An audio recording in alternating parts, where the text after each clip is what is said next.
floor. Is there anyone wishing to speak to the privilege of the floor this morning?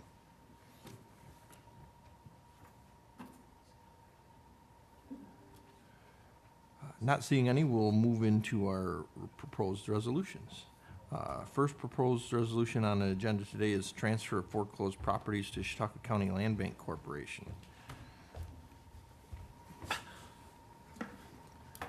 Yeah, Kim Moline will not be here for the first three resolutions here.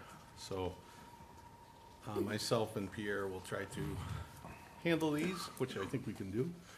So the land bank, I don't have the resolution in front of me. I think it's 8 properties. We meet the night before the auction, and they have a request for properties. Some are demos, some are rehabs. I believe most of these are rehabs. So we meet as a committee the night before, and we listen to their requests, and then we give them the properties that we feel we should give them. So this is the list of the properties that we determined would be turned over to the land bank. You got anything else, Pierre? Yes, it's always a balance between what the land bank would like and what we feel they can handle, because the processes that they go through with these properties is very extensive. So it's always a balancing act, and they don't get everything they ask for. And I'm glad to hear that. Well, because, again, just in principle, you guys know the word gazump? Gazumping? Gazumping? Gazumping is when you get outbid for a piece of property at the last moment.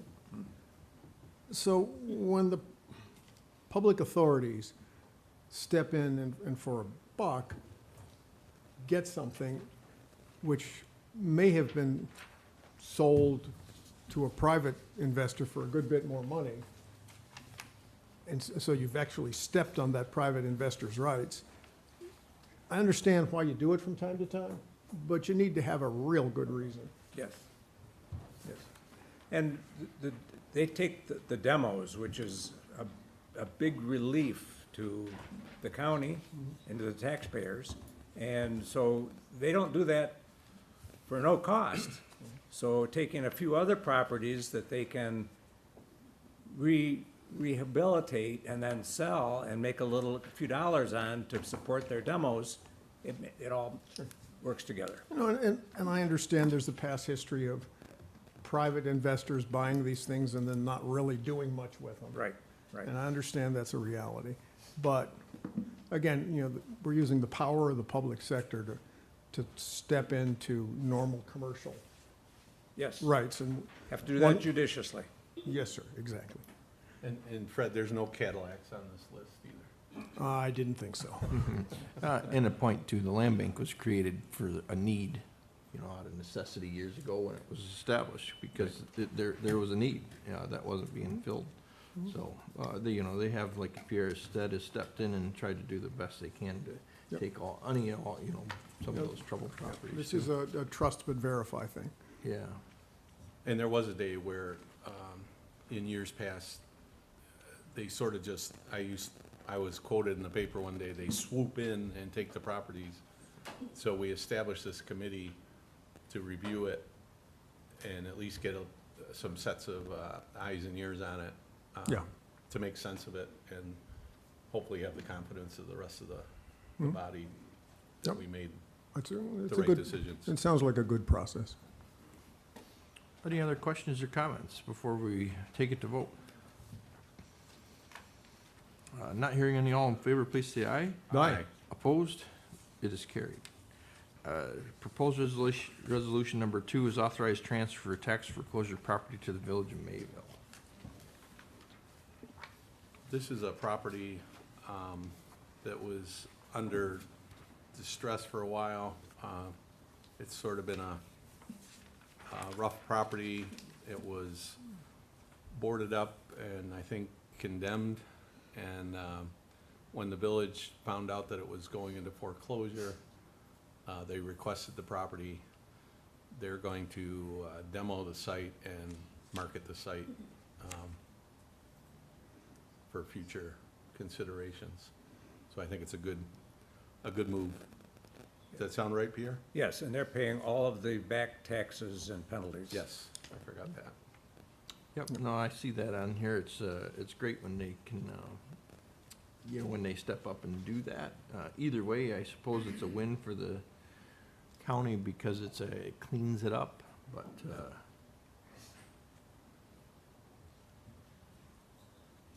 questions, comments?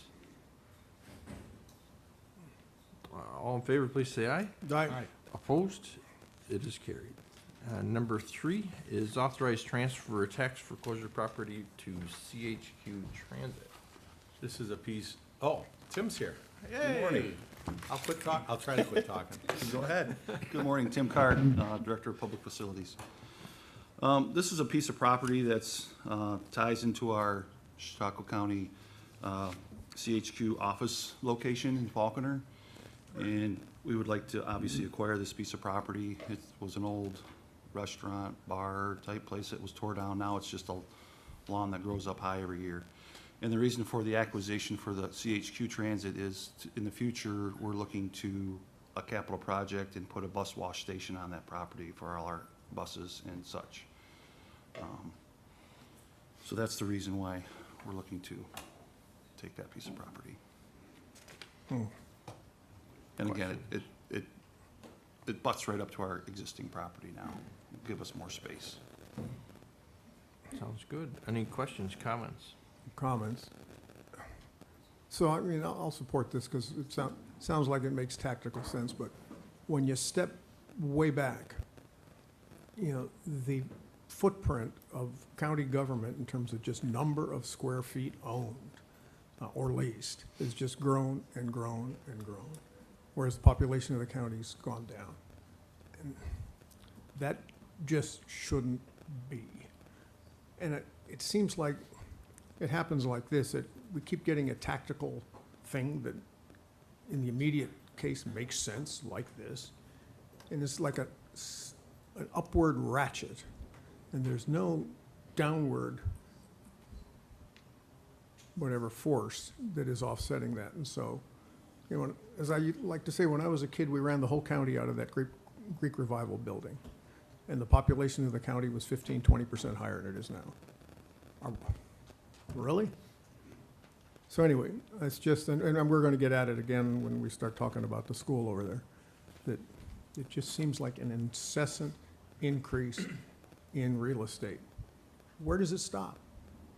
So, I mean, again, this one tactically obviously makes sense, but do we have a history from our building department of the total number of square feet owned or leased by the county just over the decades, or at least over the last 10 years? So we can kind of look at that and go, what from a 100,000-foot perspective are we doing? Sorry, that's my comment for the morning. Okay. Any other comments, questions?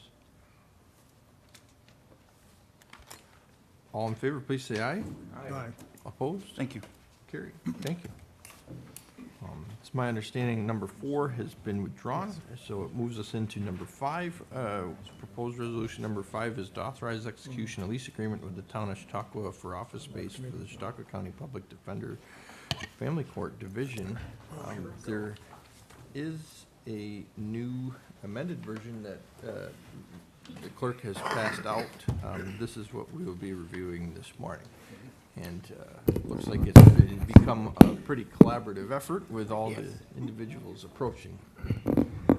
Sorry about that. Good morning, Sam Zafoto, Deputy Director of Finance. Good morning, Ned Barone, Public Defender. Gilbert Taylor, Director of Probation. I'm currently microphone guy, Josh Rothwell. Assistant Deputy Director of Public Facilities, Buildings and Grounds, Josh Rothwell. All right, and first we'll start with the reason for the substitution. This was going to originally have to come in 3 separate resolutions to discuss, as it involved multiple county departments. It made more sense to combine, since it is a combination of New York State funds and county funds that are going to talk about this lease. This is not new lease space for the county. This is former lease space we had. It's just changes to what we had up at the town of, or for the town of Chautauqua, and it's also going to cover some build-out costs up there up to not to exceed 600,000, of which New York State has agreed to pay 79% of. So Josh can kind of give you the history of how we got there, and then we can talk about the funding piece and moving forward of what we're getting for that build out. Hopefully I can answer some of Mr. Johnson's questions beforehand. So how this started was back in January 25th of 2024. At that time, previous to that of approximately 10 years or so, the county already had this space up there. So this, as Sam mentioned, this is not new space to the county. It's space that we currently had lease agreements with an outside entity that had a 99-year lease agreement with the town of Chautauqua. So essentially, the town building, the old Mayville School, has wings. And the one wing was designated to a private entity under a 99-year lease agreement. At the time, before our time, the probation department and the public defender's office currently had leased space from that other entity. There was a little bit, I don't want to say lack of maintenance, but lack of maintenance done to that wing, and the roof essentially failed.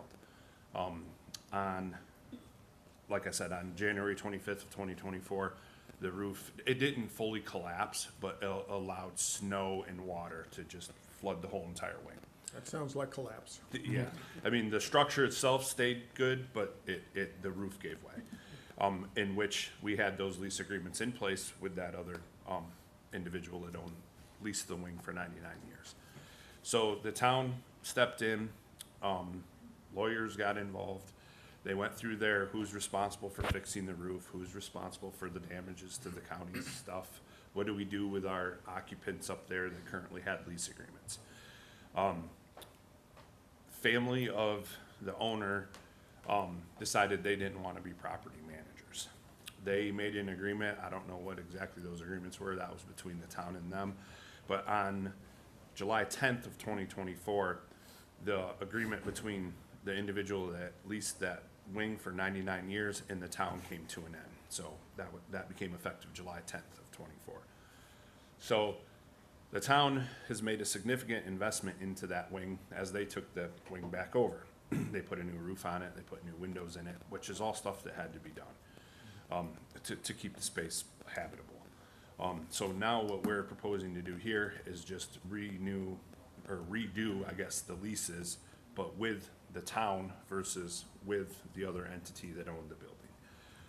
And within that agreement, there's build-outs that have already started, and we know that those build-outs and any costs need to be approved by this body.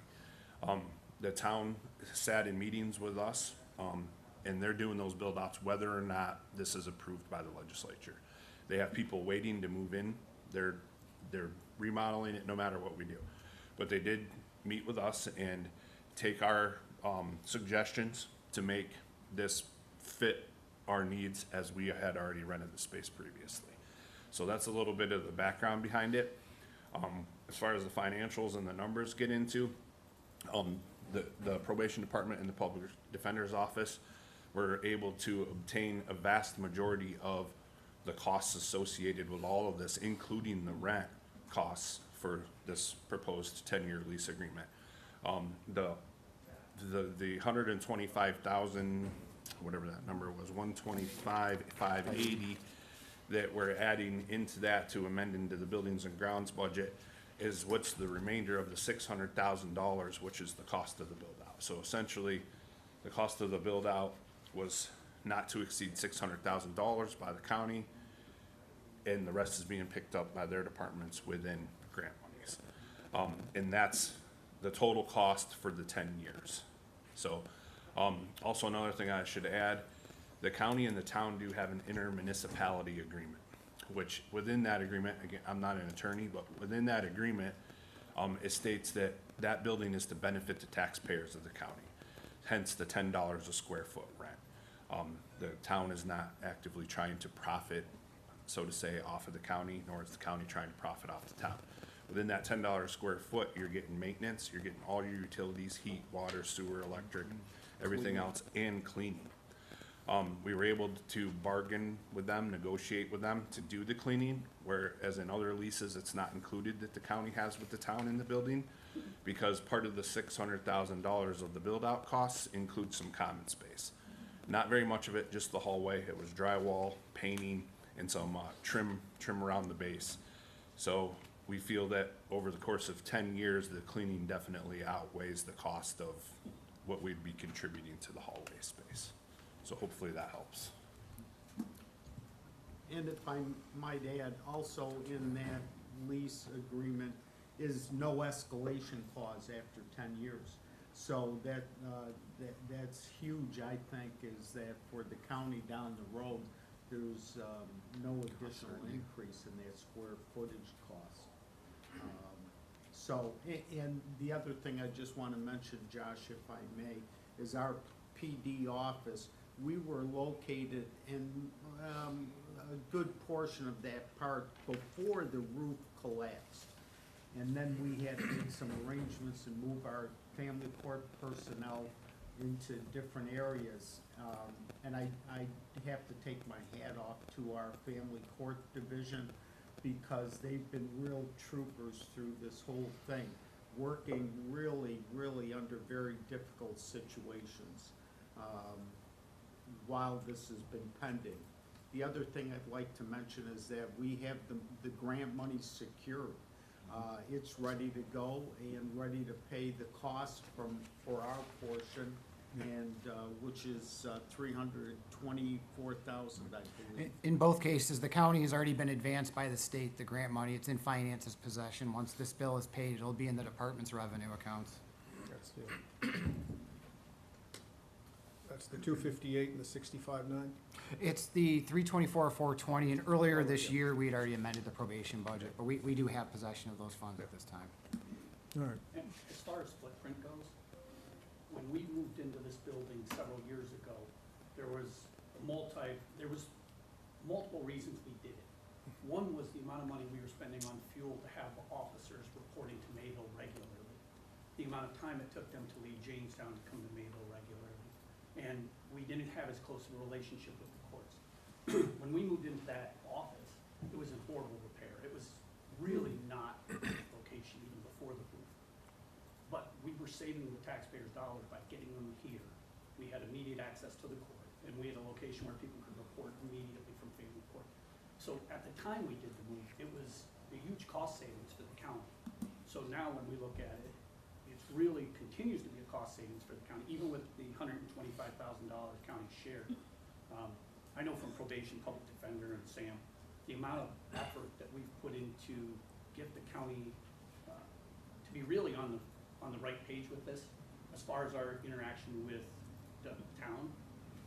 It's been amazing, way better than any process I've ever dealt with. They made the location a nice location for us, and it is designed specifically for our needs. Gibbs absolutely right. And for our particular purposes, it's literally, you walk out of family court, you walk out the doors, and directly across the hallway is the entrance to the public defender offices. It can't be any more convenient for clients, the attorneys, the family court personnel. And the other thing that isn't seen in the lease, isn't reflected in the numbers, isn't perhaps so black and white, is the fact that it gives both our public defender office and probation, as well as mental health, the opportunity to work so closely, because we're all together.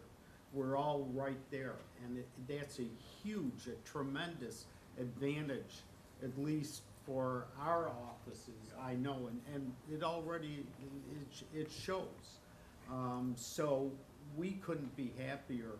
And I do want to give a huge shout out to Sam from finance, who works with us closely. He's done a tremendous job on the numbers, and Derek Gregory in my office, as well as Josh Rothwell. And Josh has been involved with us on this from the very beginning, and we've driven him sufficiently crazy the last year or two, so, and we're happy to do that. And the last point on that. Thanks, Ned. So The if last it- point on that is if we wouldn't have taken this location, I wouldn't be reimbursed by the state. The state pays for our rent in that location and has since we went in. So there's actually no rental cost for it. So, I guess just commentary. I'm going to vote against this, and it's got nothing to do with what you guys are saying. You know, now over the last couple, 3 years I've been here, my observation is that tactically, you guys, and not just you guys, the other departments, kind of work hard to try and make tactical, better off decisions. And as we've looked at those, you know, I really can't poke holes in the tactics, and it's not really the legislature's job to poke holes in those details. The reason I'm going to vote no against this, and I'm going to take a page out of Mr. Scudder's book, is the bigger issue we have of the fund balance, which I gather is still between $30 and $35 million. The fund balance is a rainy day fund. It is not a slush fund. If we treat it like a slush fund, we are abusing our trust with the taxpayers. My position is that $125,580, the county executive needs to find that someplace else in the budget. And then, God bless you, go with your project, because you guys have worked hard and done a good job. But no, the fund balance is a rainy day fund, not a cushion. And so, you know, you guys, good job. I have nothing bad to say, all good things, but And I'm going to kind of take that position going forward here, that anytime I see a fund balance used for a cushion, I'm going to vote no. Just the way Mr. Scudder always votes no on the airports. And it's just, you know, we got to make up our mind. If it's a slush fund, then let's go tell the taxpayers that's what the heck it is. If it's not, and it's a rainy day fund, which is what we're telling them, then let's behave that way. Okay, thanks. Comment I wanted to have was, you know, the work this month with this resolution and last month with the previous resolution, just trying to improve the spaces in which the county is occupying. And, you know, I think that's a good step moving forward. And, you know, some of the conditions that the county workforce has had to endure over the last few years and you know, you get it out of convenience or space or where it's at, and you're like, well, I guess we can work in here for a while. And, you know, and so if they don't get better if you don't fix them. And, you know, and to have the roof and stuff fall in is sad. But, you know, or have a landlord, you know, jerry-rigging things to keep it functioning is not proper. So I think, you know, moving forward, I'm glad to see that, you know, we're trying to better our lease agreements with reputable people, reputable companies. This one in particular is the town of Chautauqua, which is great. You know, our relationship with them has been really great over the last several years. And like you said, it's a tax savings for all residents. And so, you know, thank you for the work you've done on this. And, you know, as Ned said, you know, thank you for the department for being troopers through that, as well as probation, you know, working in those places and taking into those spaces. So, you know, I hope moving forward we can really evaluate all of our county leases and better them as, and have a positive work environment for all of our employees. So, Amen. Nevertheless. other comments or questions? I think to comment a little bit off that, as Ned had kind of commented, the efficiency between all these departments being right across the hall from each other and in the same building will also add to the value to this lease as well and continue to better serve the residents on either side of the government, whether you're at the DMV in Jamestown or whether you're sitting in family court or probation, you know, dealing with the public defender. Efficiency should also be a key to these decisions as well. Any other questions or comments? Not hearing any. All in favor, please say aye. Aye. Opposed? Me. We have one nay. Motion is carried. Thank you. Thank you, everyone. Good Next. job, guys, but Next proposed resolution number 6 this morning is amend the 2026 budget of the Public Defender's Office.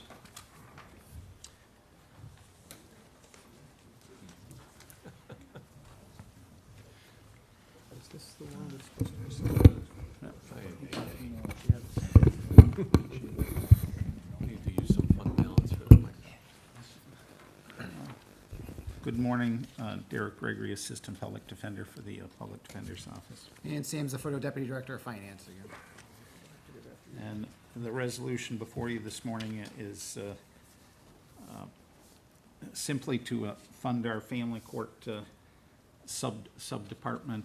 We received a $1 million grant earlier in the year, which the legislature accepted and approved. And as part of that resolution, a sub-department 1176 was created so that we could separate out the expenses for family court from all of our other expenses. And this resolution is neutral. Basically, it breaks out all of the family court expenses and revenue were included in 1170, which is the overall sub-department for the Public Defender's Office. And by breaking out the family court into a new sub-department, 1176, that leaves 1170 for just the criminal division. And then we have 1172, which is the Harrell Herring grant, and the account adjustments transfer or break out the revenue and expenses from 1170 to 1176. Any questions or comments for, So, sorry to bug you guys again. So the 324 is coming from the state, right? And that funds, and there's a question, 324 of leasehold improvements. That's right? But on top of that, then we're going to be paying 25 or 24, 840 in rent going forward. Is that right? Okay, so this is one of those which worries me because we got a grant, it covers the upfront cost, but now we got a tail that we got to fund ourselves. So this is an example of how this real estate empire creeps, I think. So, you know, how, and back to public facilities, how do we get a grip on this real estate creep? If I were doing this in the private sector, I would want to see that rent capitalized and have that then a county capital appropriation of, do we really want to spend, well, I don't know, divide 25,000 by 0.06 as a rental rate, that capital nut, do we really want to spend that capital nut on this real estate expansion? And that's what should be before us as well as we can consider this decision. Is where I'm at. Legislator Johnson, I believe you're referring to the previous resolution. Wait a minute, isn't this the 320, what we're talking about? No, this is the one, there is Oh, some I'm New York sorry. State funds on this, but this is the family court I kind of forgot transfer. to Yeah. slip the page. Well, anyway, so that applies to the last Right. resolution. Your comments are appropriate, but to Just the for the previous last resolution. resolution. Okay, sorry. Mr. Chairman, I would just like to point out, as Derek was explaining, the objective of separating the criminal court expenses from the family court expenses. I would like to point out that historically, New York State has, through the Harrell Herring grant, been generous in supporting the costs to the county for the criminal division expenses, but less than generous in supporting the county's cost for the family court division. So by separating the accounts, it gives us a better clarity as to what those expenses are and enable us to continue to encourage the state to support the costs in family court, which have been growing extraordinarily rapidly over the last couple of years. So I commend Derek and his efforts to separate these costs. And Sam deserves a lot of credit, and Kitty for that as well, so. But yes, Chairman Shagnon's comments are spot on.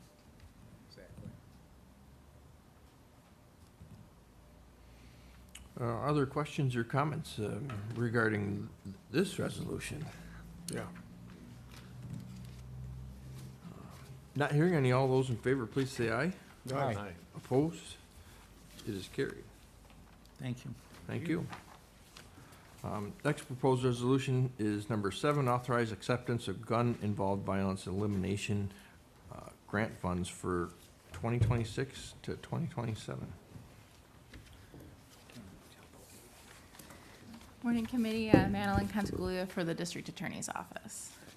The resolution that we have before you today is to authorize the acceptance of the Gun Involved Violence Elimination Grant, the GIVE grant for short. It's a grant that is administered through the Division of Criminal Justice Services for a period of July 1st, 2026 through June 30th of 2027. It's a partnership grant between 4 agencies, the City of Jamestown Police Department, the District Attorney's Office, the Probation Department, and the Sheriff's Office, for investigation and prosecution and reduction of violent crime in the county, more specifically for gun violence. The grant is centralized in the City of Jamestown, but also works throughout Chautauqua County. The total award given to Chautauqua County for this cycle is $759,577. The City of Jamestown Police Department was awarded $309,345. They're going to be executing their own contracts with New York State. The portion for Chautauqua County for the District Attorney's Office, Probation, and the Sheriff's Office is $450,232. The District Attorney's Office was awarded $247,000. The Sheriff's Office was awarded $115,432, and the Department of Probation was awarded $87,800. The amount budgeted in 2026, the amount that we received for the District Attorney's Office and the Sheriff's Office in 2026 exceeds the amount that was budgeted for this program.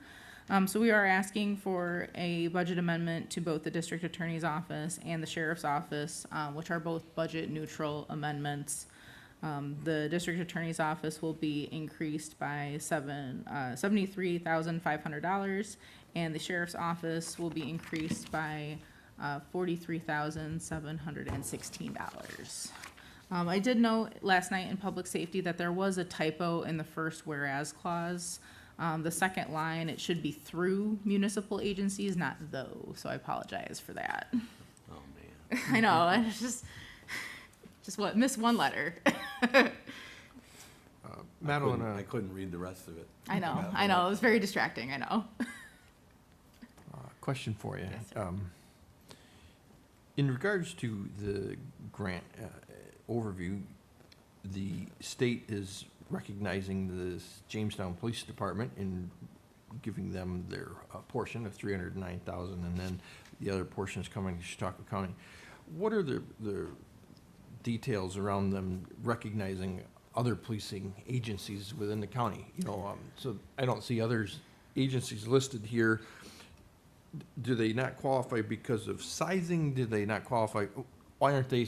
I think there are several different factors. I think sizing is one of them. You know, the City of Jamestown is the largest municipal police agency, you know, excluding the Sheriff's Office and the New York State Police. But this is the GIVE grant we've been receiving. I think this is the 13th year of the GIVE grant, and prior to that was Operation Impact, which we had received for several years prior to them changing it a little bit and turning it into GIVE. I know that Jamestown has always been the primary agency associated with GIVE for Chautauqua County, mainly because there was a high rate of gun violence and violent crime within the City of Jamestown.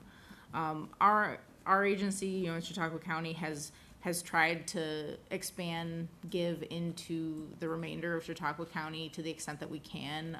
The state keeps telling us that we're not allowed to.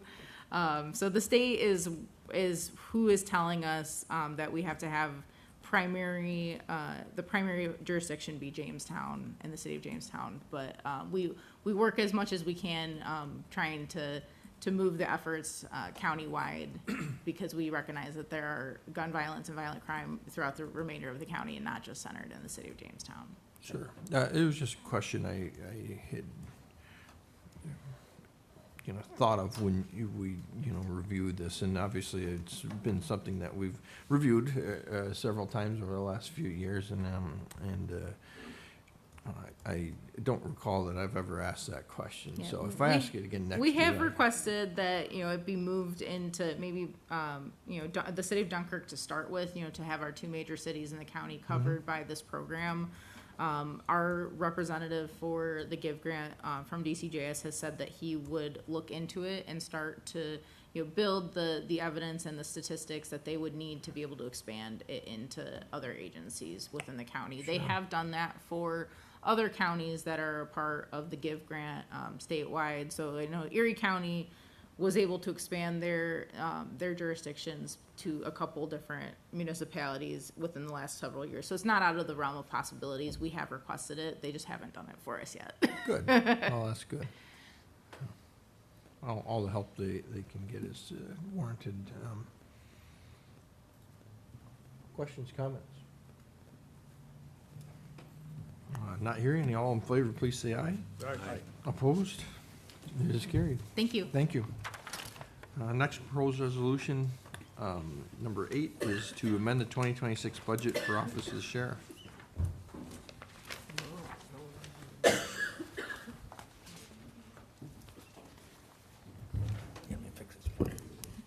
Hi, Leon, Fiscal Supervisor. Jim Renzel, Under Sheriff. Our budget amendment today is for the moving of one full-time deputy from 3110, which is the Sheriff's Department, to Stop DWI for personal services and employee benefits, which was included in the 2026 budget. As a full-time deputy, we're just moving departments. And we are asking to increase our equipment appropriations in the Sheriff's Department to cover the purchase of rifles that employees are purchasing through the county through payroll deductions. So we will have an increase in unclassified revenue in the Sheriff's Department. And then we are also asking to increase our equipment appropriations in the grant account to purchase a vehicle through the bomb grant, which is the revenue will be increased under federal aid bomb detection for the exact same amount. So it's a budget neutral amendment. Question regarding the Stop DWI program. Is this an addition, or is it you know, what was the need? Has there been a void in that department? What's the need for the change today? I think it's mostly just been a change in assignment. The person that we're moving into Stop DWI has actually been working in Stop DWI all year and into last year. It's just more of just a change in assignment. If I could, The I'm Stop just, DWI program comes with its own funding, correct? Is it just more of a funding change, or is it, I just was curious why. Not funding change, we're not getting more funding for this department. I'm not really sure why. It's just a change of personnel to move them into the DWI position. It's, you know, so the fact that it was budget neutral, it made sense for us to do that. So. if I could, I'm just gonna hop in really, really quickly. Just a little bit of history on this particular department. There used to be 2 deputies actually budgeted to this department, but because the revenues in that department had gone down so much, which is a result of either the fines or the fees that are, excuse me, ordered through court when these individuals go to court, that revenue dropped significantly. So rather than keeping 2 deputies budgeted there, at one point a deputy was moved to just the regular patrol division so that we had the same number of people on the road, but it wasn't necessarily reflected in that department because the revenue offset had declined so much. So this really, I think, just sort of writes the work that's actually being done as far as how many Stop DWI deputies are actually on the road. So hopefully that helps. And if I could add to that regarding the fines used to be typically in the neighborhood of minimum of $500 fines, and that was kind of the rote fines.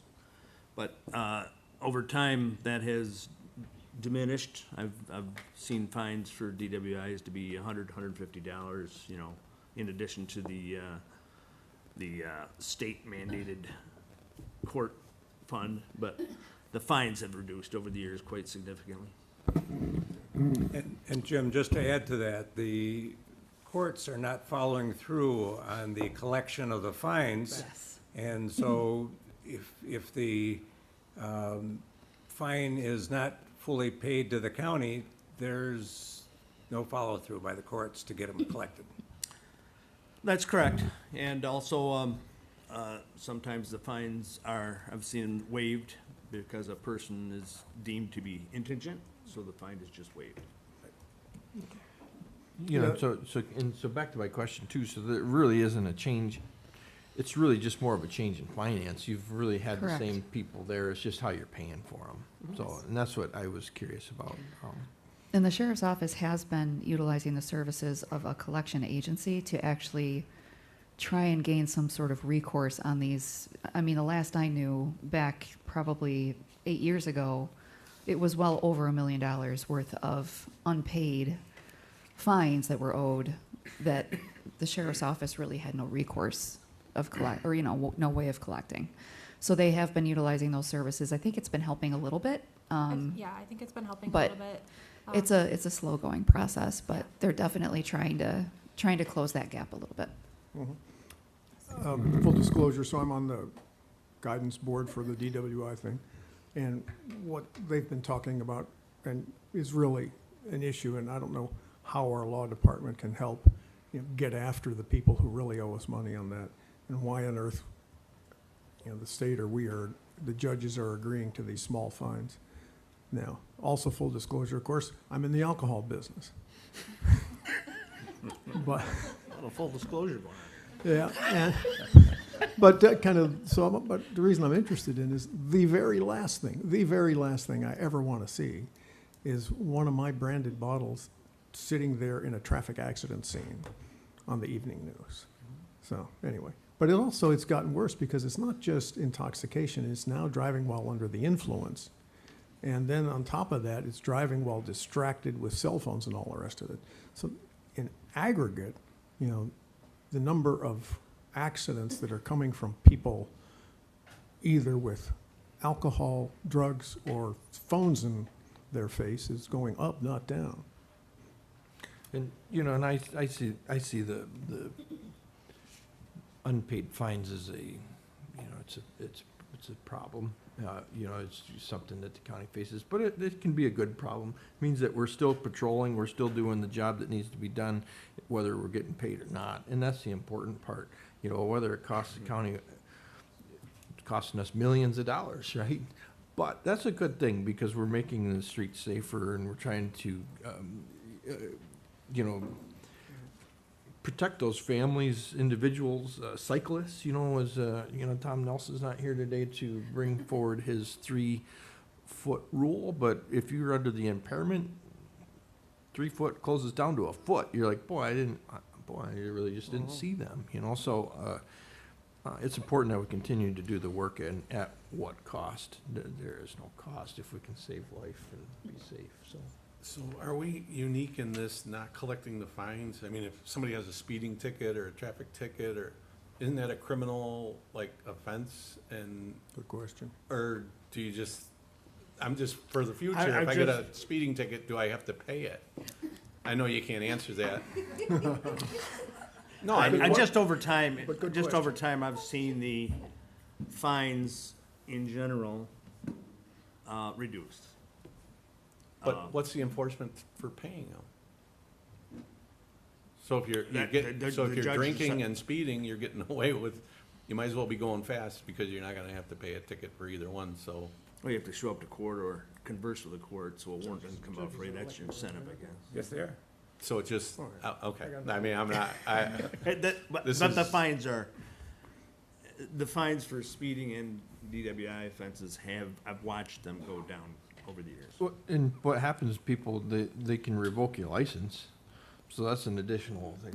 that's what. So there's the tactics that they have, but it's, at the end of the day, But $1 They million, aren't $1 pursuing- million of fines? They aren't pursuing the people that owe the Just 'cause they money. don't have a license You know, doesn't mean if they're they not gonna come in drive. for different offenses, then they say, look, you have a bunch of unpaid fines here, what can we do to, can you pay $100? And they say, sure, I'll pay $100 to wipe away at least a $500 bill that they'll never pay, you know, so I get it. If they're not paying the $100 to wipe away the $500.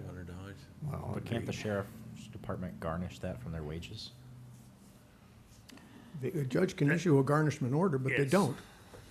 I mean, And there used to be, sometimes the incentive for paying fines was you were in jail. Mm-hmm. Oh, I like that. You know, like that too. state leadership We don't stopped do that that. anymore. Just saying the way, Well, just saying what used to be an incentive. I have an idea. I know what you're saying. I have an idea. All right, so the three branches of government, the legislature, the executive, and the judiciary. Sounds like we got a problem with the judiciary in some sense. We, not too many years ago, in the executive, hired a public relations guy, if I'm not mistaken. So every time some elected judge forgives one of these tickets or writes them way down to 2 bits, let's publicize that, and maybe we'll unelect him. Any other questions or comments?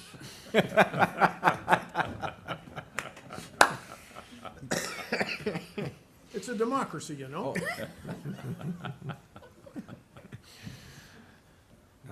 Not hearing any, all in favor, please say aye. Aye. Opposed? It is carried. Thank you. Thank you. Next proposed resolution, number 9, is authorized fire service loan to Bemis Point Fire Department. Good job, you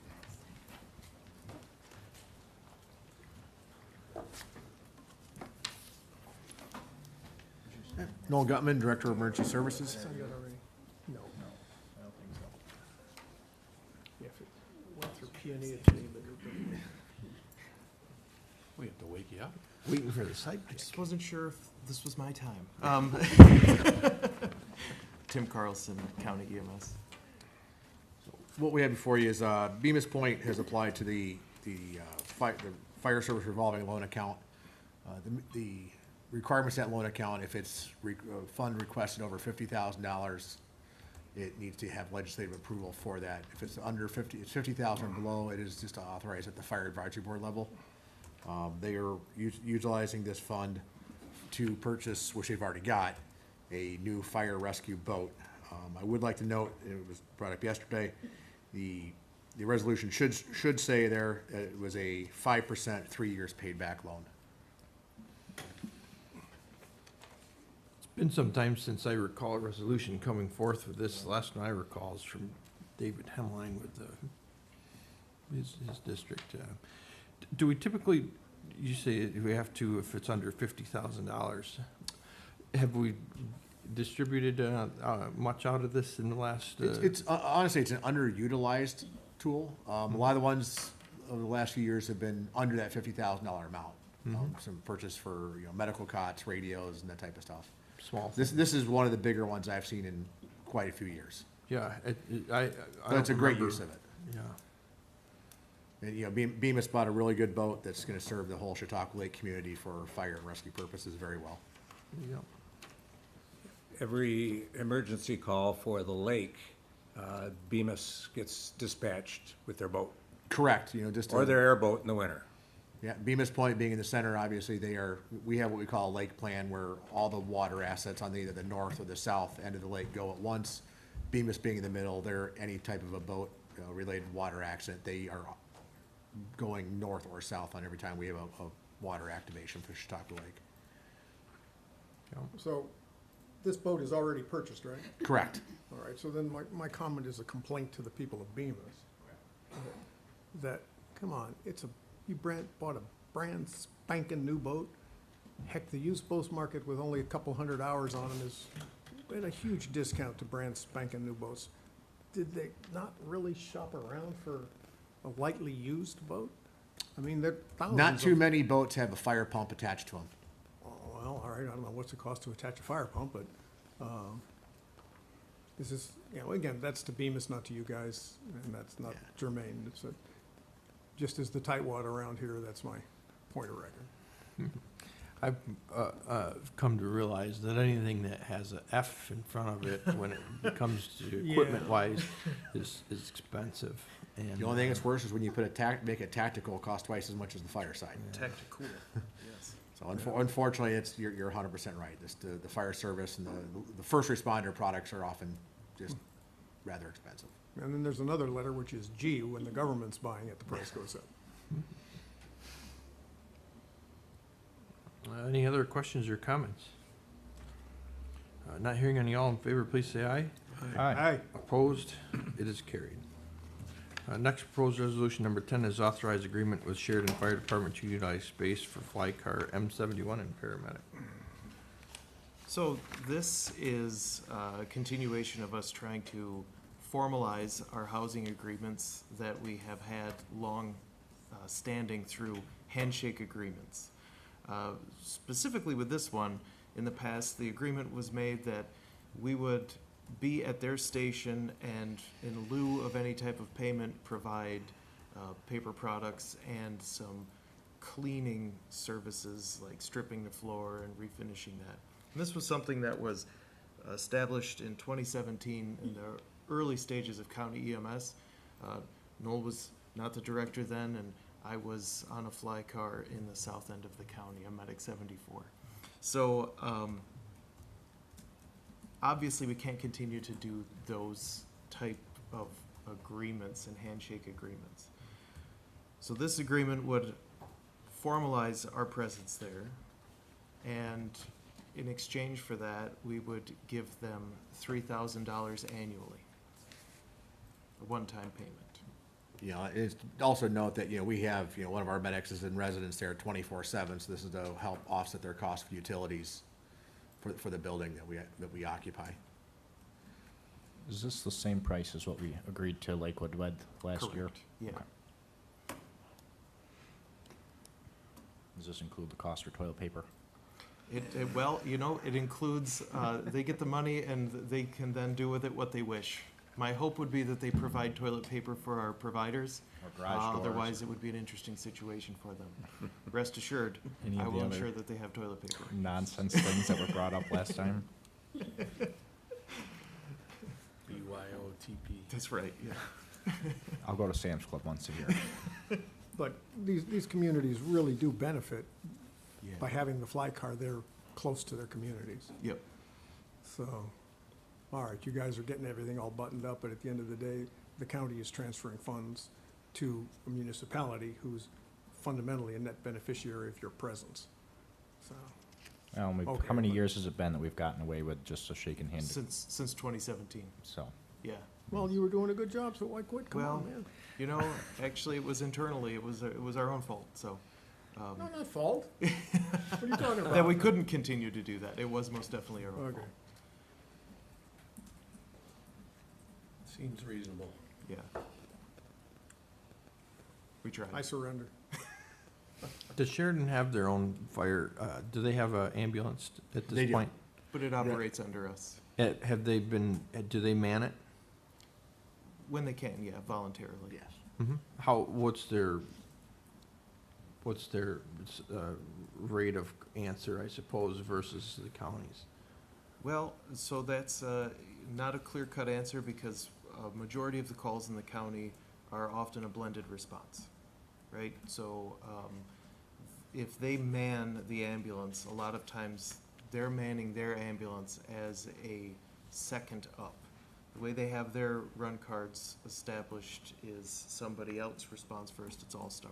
All-Star's not available, then they would respond with their ambulance. And a lot of times we provide the EMS piece. So in a lot of the communities throughout the county, there's a lack of volunteerism and a decline in volunteerism and a decline in certified providers. So if the ambulance is going down the road and it says, Department XYZ, the provider in the back, a lot of the times is Chautauqua County EMS. And the reason I asked those questions is I agree with Fred to a point, is we are providing the service. I didn't want to see the precedent setting for anywhere the county has presence that we are now going to be imposed with the fees. each of those municipalities are charging fire tax to provide that service. The towns are paying them to do the service as it is, but they can't do the service. So they really should be paying us to do the service, you know, and that's the way I see it to a point. Well, this is a So, you much know. larger systemic problem. Understood. That we've had some discussions, you know, in our office about those things. Those are valid points. And, you know, it's not to blame any one department, it's not their fault. Agreed, and I don't want to but- point blame at Sheridan. I'm using them very Right. specifically, because that, we're discussing them specifically, so. Yeah, and it, you know, it's, I would expect at some point in the future, you know, the landscape of how we do things with county EMS in regards to funding and financing this, and, you know, I think it'll change. There will have to be conversations had that, you know, we've had conversations with Chairman Shagnon about this. I think that the way that the state is moving with their proposed legislation, I think that might create an opportunity for the county to have some discussions with municipalities and stakeholders about how we better work together and serve the communities together in the future, and financially too. It's gonna force it, basically. Okay, I- at some point, yes. Yeah. Yeah. I think, What legislation or pending are you referring to? basically, there's been a big push to make EMS an essential service in New York State. Right, which is a professional unionized, is that? and- Not necessarily, I would just say component of it, you know, because there's, the volunteer service would be considered part of that essential EMS service. All right, so how, again, back up to 100,000 feet, you know, we spend zillions of dollars over on family services trying to incent this or that functional behavior in the populace. Is there any way we can, in coming budgets, put aside some money to incent volunteerism, and especially in this kind Well, of thing? I don't, And make it popular and make it, So there is current bills in New York State that are working their way through that to compensation for volunteer firefighters. They are, nothing has been passed yet, but they are pending, and I can get you the information on that to look at it. Off the top of my head, I don't know exactly what the Well, bill but- numbers are, but there is, you know, the fire service organizations of the state are looking at those type of compensation bills for volunteer firefighters. and then that's great in terms of the money side. I was thinking more of something much more limited in terms of expenditure, but higher in visibility, which is awards, recognition, you know, all of that kind of stuff that we can do We to do- put them up in lights more. we do have two avenues, multiple avenues for rewards on the Fire Advisory Board and EMS Council, and it is a major struggle to get nominations for that. Really? Yeah, it is. It's kind of unfortunate. Because they're really the backbone of a rural county. Yeah. One thing that we are doing as a county, you know, you hear mention of this umbrella agencies where the volunteer ambulances operate as part of county EMS. That whole program really, the biggest benefit of it is a large support and administrative support and billing support for these volunteer agencies to prop them up. We had a prime example of an agency in the county that no longer had any EMTs. So they were not allowed to function as an EMS agency. But they signed on with us, and they were able to still function as an ambulance with a driver. If they were not able to provide EMS coverage because they had no EMS providers, the only people that would have been able to provide coverage in that area that were allowed to were county EMS and All-Star. Okay. So when we're doing our umbrella agency agreements, it's propping up these departments to be able to still provide the service in the best capacity that they can today. This department can provide drivers when they can, and because of technicalities, they would not have been able to do that. But thankfully, because they're part of our system now, and we're able to support them, they are able to continue to do that. So in a 100,000-yard view, it kind of does save the county some money by not having to step up completely to service that area 100% of the time, with more staffing other than what we currently have. Now, if the department didn't have a driver and the county took the complete call by themselves, would it take the billing to the department out and just bill the insurance at that point Correct, for to some save of the them. department? Yeah. I mean, I know there's a lot of, as we all represent small towns, there's integrity, and nobody wants to give up their water district, and nobody wants to give Yeah. up their fire district. But in my short 3 years of watching this, you know, you and I have had conversations. At some point, as we've discussed today, foresee ambulances just not existing in the fire departments, or at least they, you know, most likely shouldn't, if we can alleviate that billing aspect to it and save on their budgets. Because one of my own towns sold you guys an ambulance. Yes. You know, I mean, if we're looking at the costs aspect to just paying the county EMS to send a guy to do the job, when all the department's doing is running an ambulance there, then they might as well all, at some point, discuss a merger of, let's find a deal, let's get rid of the ambulance, and truly just go to fire. Well, I think that with this, like I said, with our umbrella agreement, we allow people to really have kind of a blended system. We're becoming a blended system where we supplement with our paid staff and we allow the avenue for people to volunteer that want to volunteer. Yeah. We're gonna have to continue to have some involvement of volunteer workforce. We won't be able to have complete paid workforce. We couldn't financially support that or find the people to do it, you know. Yeah. So we're trying to do the best of both worlds. In the South, they do things like that as well. Yeah, Blended I would not systems. want to come here and say I need to hire 200 full-time employees. No, not, it's impossible. Don't do that. Fred's gonna say no. Yeah, but you're right, you know, we do have to have hard conversations and realistic conversations. Yeah. That it's not a black eye to anybody, it's just like saying, this tablecloth is black, and we need to talk about the fact that this tablecloth is black. Yeah. You know, with our 40 fire departments in the county, obviously two career, one combination of the 37 volunteer departments. We have some that are struggling. We have some that are just very, very independent and are doing a great job. So we do have a very wide, when you look at the canvas of all other 37 departments, the volunteer departments, you know, we're there to help them all. And, you know, some we don't do very much with because they're very robust and very, you know, very well staffed and energetic. And some, just like as Tim said, just need a lot of help right now. Absolutely. And things always go in cycle, you know, and I'll say, Absolutely. I support the fire service and the EMS side especially. It's important, and at what cost? At the end of the day, we want to put in that effort and do what we can and put costs aside for a minute. But looking back at costs, we want it to be economical as looking out for our taxpayers, and that's, you know, you look at this. So, you know, we have 3,000 here, we have 3,000 in another one. You know, I suspect that we may see others similar to this, but, you know, a couple months ago, we okayed an extra fly car, right? These rent fees cover that extra fly car expense, you know, but at the end of the day, you know, we keep adding to the program. Now, you guys have done a lot better as far as bringing in and covering your expenses financially by, you know, revenue, which has been helpful. One thing it doesn't really say in this is how are we paying for it? You know, do we have the money in the budget and the revenue? It was Was it- money that was budgeted. Yeah, It was anticipated. and it was covered by revenue of the department, or was it an extra local share expense? I don't recall at the time. I don't recall that either. Okay. So, Just Okay. a question from,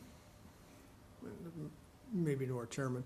Last night's presentations from our planning and economic development people, in terms of, you know, their 5-point integrated county, you know, economic development, and things like walkable city streets, and the whole, frankly, makes sense. And the Ralph Wilson Foundation.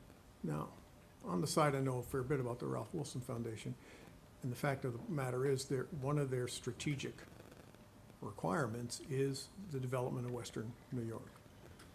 And they're also got more money than they can give away, because they gotta give it all away in 20 years. We're down to about 14 years, and their corpus keeps growing because the stock market keeps going up.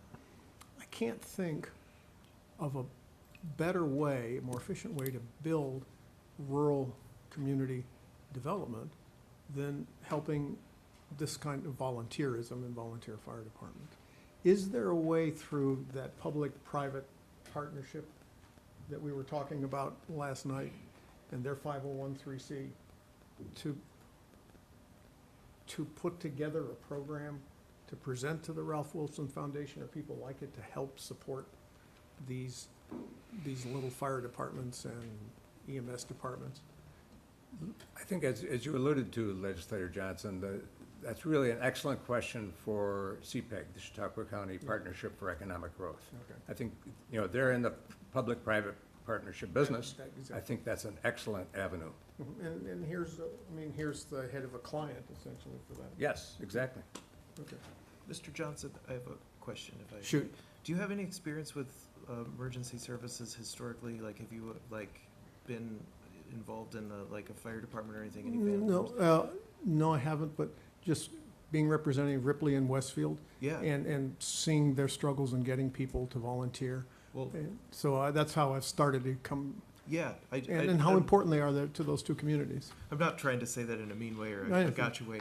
What I'm offering as an extension is, I appreciate your interest in the questions that you have, and I would offer this to anybody, that if somebody would like to come to the office and spend a day with us to see what we do, go around the county and see how our emergency services works in our county, because there's a fundamental misunderstanding sometimes with people, because people take it for granted that things work certain ways that they don't. And I think the more advocacy and education that we can do of our current system, it'd be better to help everybody involved that are making decisions. Sure, I'd be delighted. I think you might be talking to the choir, but I'd be delighted to get a couple of new notes in my hymnal. Yeah, no, I'd be more than happy to do that. It's well worth your time. Yeah. Okay.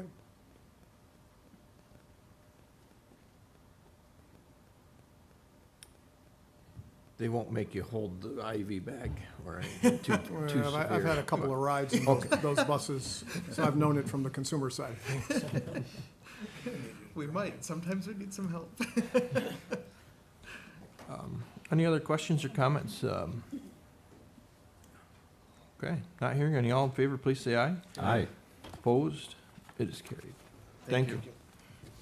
Next proposed resolution, number 11, is amend Chautauqua County Department of Mental Hygiene 2026 adopted budget for court-ordered forensic evaluations for competency and court-ordered forensic hospitalizations.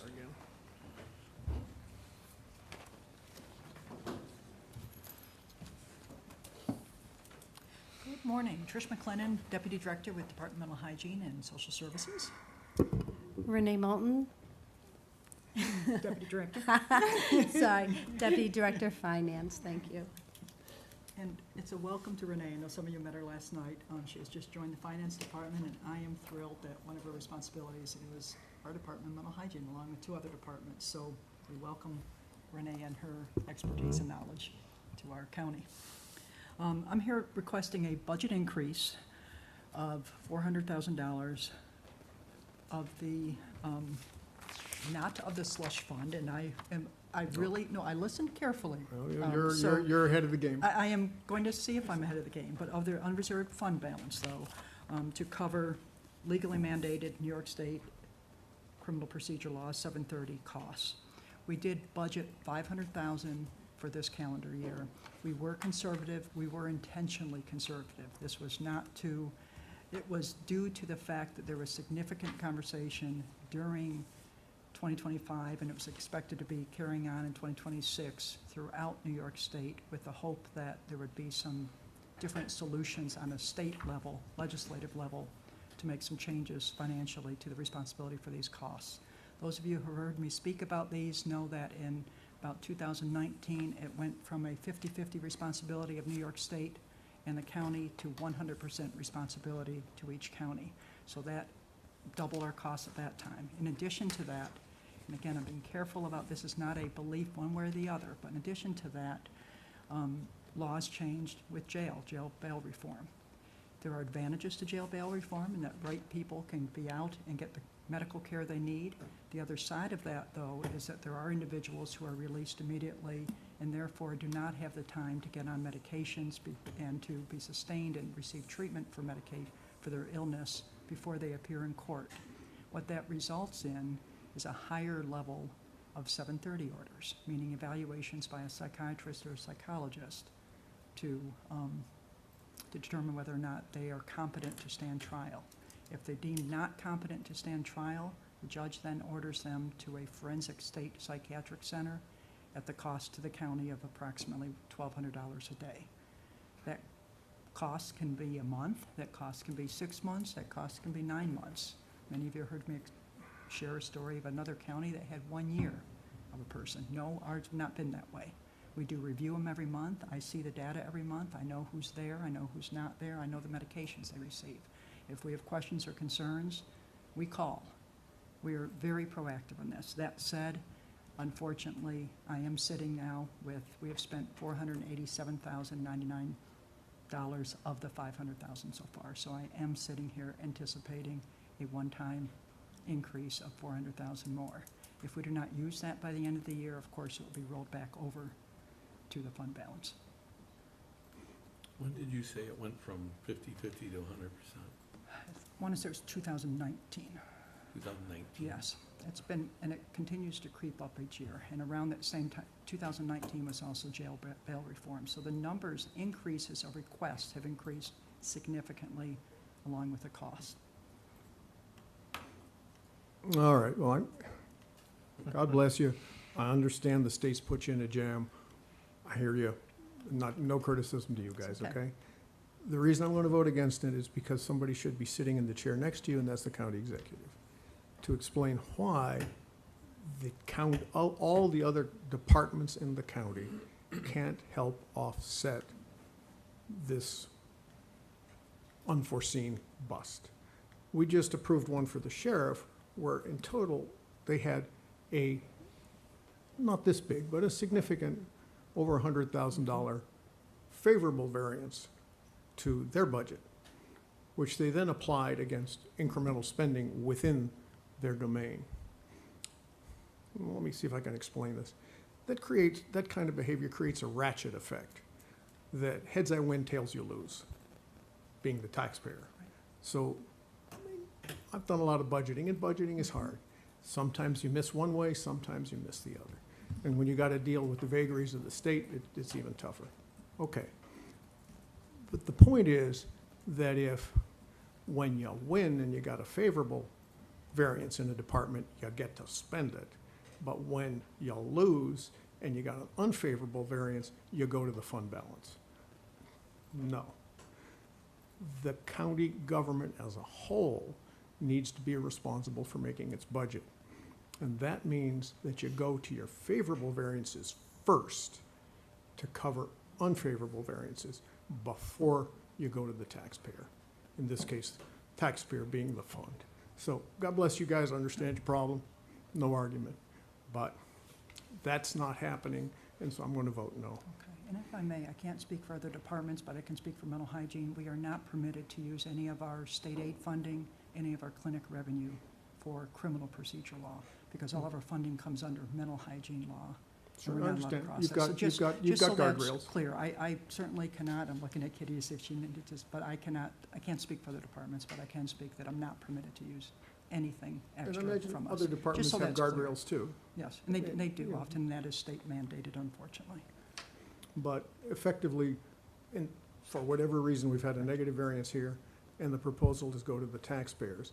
And I haven't heard from the county executive, essentially, the overall executive department responsible for the entire commitment of the county to the taxpayer, as to what the entire county budget has done to help ameliorate negative variances. Okay. That's my Understood. it's a process Okay. thing. Other questions or comments regarding the resolution? Not hearing any, all in favor, please say aye. Aye. Opposed? Nay. With one position, resolution is carried. Thank you. Appreciate it. Next resolution today in front of us is 12, authorize Chautauqua County Visitors Bureau as the local tourist promotion agency for matching funds program sponsored by the New York State Division of Tourism. Hi, Andrew Nixon, Chautauqua County Visitors Bureau. We apply for tourism matching funds every year from the New York State Empire State Development Division of Tourism. It's used for marketing programs. We use the grant almost exclusively for our travel guide and related costs, so that we put everything towards one big project. The process requires us to apply in a couple of months for 2027, and the requirement to do that is that we have a authorization from the county to apply for the grant. The grant will actually be about $49,000, which it was this year as well. But the state uses a formula where we have to apply for the maximum, and then we go through the formula process. And the formula requires that we apply for $172,500.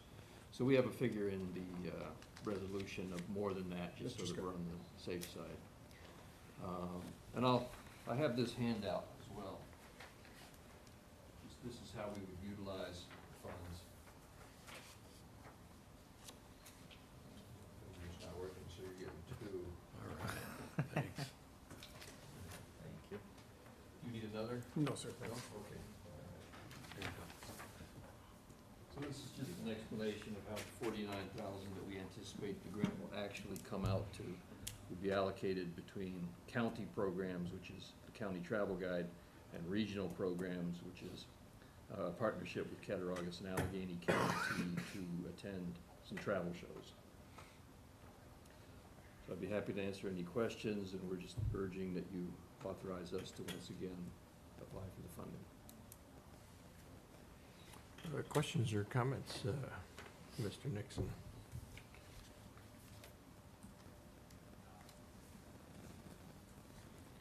Well, not hearing any. It sounds like a great program, so we Yep, look forward it to helps. the result, and hopefully it brings people in, so, That's our goal. yeah. All those in favor, please say aye. Aye. Opposed? It is carried. Thank you. Thank you. Next proposed resolution, number 13, is accept grant funding for the Housing Trust Fund Corporation for technical assistance to grow pro-housing communities grant. Hello, everyone. Rebecca Worster, Planning Coordinator for the county's Department of Planning and Development. Today's resolution is meant to accept a grant fund through HCR for $250,000 to move forward with recommendations to increase and improve our county's housing stock as defined in our 2024 Housing Market Assessment and Development Strategy. This funding will be used for recommendations that were made out of that strategy, such as a site inventory to find different sites for all different types of housing developments, and marketing materials to promote those sites to developers. It would also include zoning analysis, looking at the municipalities and those inventoried sites to make sure that zoning was correct. Also thinking about like our downtown corridors, thinking about mixed uses and making sure they're zoned correctly, looking at accessory dwelling unit possibilities in communities that would like to include that. So different analysis in regards to improving housing and how we could increase that. Also a developers forum, which the Partnership for Economic Growth is working on right now. It's scheduled for October 8th at SUNY Fredonia, and we're inviting developers really all across Western New York and Buffalo, as well as Erie, Pennsylvania, to come out, and we're going to be identifying top 10 sites, but also have a list of additional sites that are of interest as well for developers to see. Pre-development activities such as thinking about financial analysis for the sites, if any phase 1 or phase 2 environmentals need to be done, if a site needs a schematic design, or even a jump start with looking into utilities that might be required or needed, and then ultimately also stakeholder engagement with all of our municipalities. So those would be the top items that would be included in that grant funding. This is a real need for our communities and area. So I'm thankful for the work that that you've been doing on this, and putting this collaboration together, and this bringing in the developers and different organizations to take a look at how we can improve our housing. It's something that's really been a significant need over the last several years for quite a few different various departments. As you know, we hear from all faucets of our county government the need for housing and affordable and clean and efficient housing as well. So we're excited to see some results of this moving forward. So questions, comments? I mean, I've signed this from last night. And if the state wants to, give us funding for this kind of thing, great. I have something of a jaundiced view of the whole thing because fundamentally there's a business which is called real estate development. And this now is a little bit of corporate welfare going on here. And I don't like that. But, okay, a bunch of money the state's given us and let's use constructively. When I see zoning analysis, my yellow flag goes up. I've used zoning as property rights. If you buy a house in a neighborhood, you review the zoning in that neighborhood, and you expect that zoning to stick in terms of your quality of life. And to have government come in and essentially violate that contract is not a good thing. So in the implementation, I would just encourage you to respect the property rights that exist already. And, I've run into this in other places in the country where, and I understand the conflict of trying to jam low-income housing or medium-income housing into a neighborhood that has already an environment, and the people who expected to live in that environment object. And I tend to take their side. But anyway, so downstate New York wants to give us this money, God bless them. Let's just administer it as best we can for the interest of our people. Absolutely, I agree. Other questions or comments? Not hearing any. All those in favor, please say aye. Aye. Opposed? It is carried. Thank you. Next proposed resolution is approves the secret review of 2% in lake occupancy tax grant programs projects for 2027. Good morning, everyone. I'm Dave McCoy. I'm the Chautauqua County Watershed Coordinator. I work within the Department of Planning and Development. This resolution is, as the title indicates, is to approve our environmental review for the in-lake 2027 occupancy tax funded projects. New York State requires agencies who approve, undertake, or fund projects to conduct an environmental review. Although Chautauqua County doesn't build these projects, we co-fund them. Therein lies the reason why we do the environmental review here. Seeker's done at a lot of different levels. Here we start with the funding. The applicant, if required, would have to do seeker if they're a municipality. And the New York State, because they have discretionary authority to write a permit or not, conducts their own internal environmental review. So we're sort of the tip of the spear here, but we do it because this is the law. These three projects are, I would consider to be type 2 actions. That means they don't require an extensive environmental quality review because of their nature of being maintenance. Chautauqua County considers our lakes and waterways as important economic, tourism, and recreational assets. As such, they need to be maintained. Applying herbicides, harvesting, shoreline cleanup work certainly falls into that category.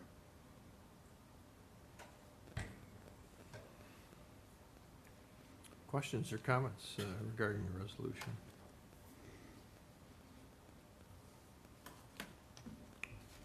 Great work again. All those in favor, please say aye. Aye. Opposed? It is carried. And our final resolution today is 15, approves the seeker review for 2% watershed occupancy tax grant programs projects for 2027.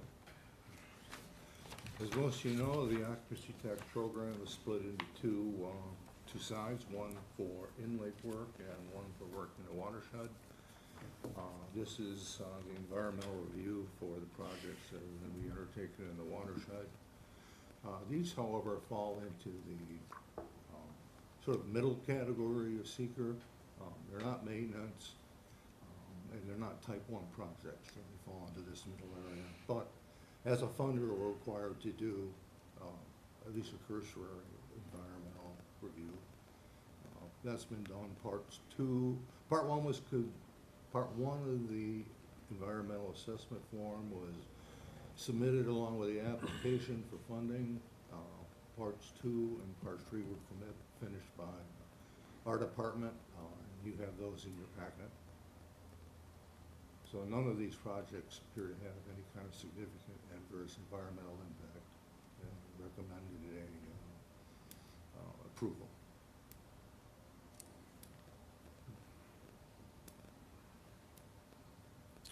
Any questions or comments regarding any of the projects or the funding? Like the Pomfret Canada Way Creek, what are you doing with that? In Stream that bank project? stabilization next to the new town hall. Okay. Then it has public fishing access, so there's a nice tie in there with tourism and recreation. Mm-hmm. Yeah, it was great. Canada Way's a great stream. Yeah. You know, sometimes, I just see a project and a listed, so it just kind of, some of them are kind of evident, like Bliss Road culvert. I'm assuming you're putting in a culvert pipe, right? In like a Lilydale ecosystem restoration, you're restoring that, but, like that Crooked Brook, what are you doing at Crooked Brook?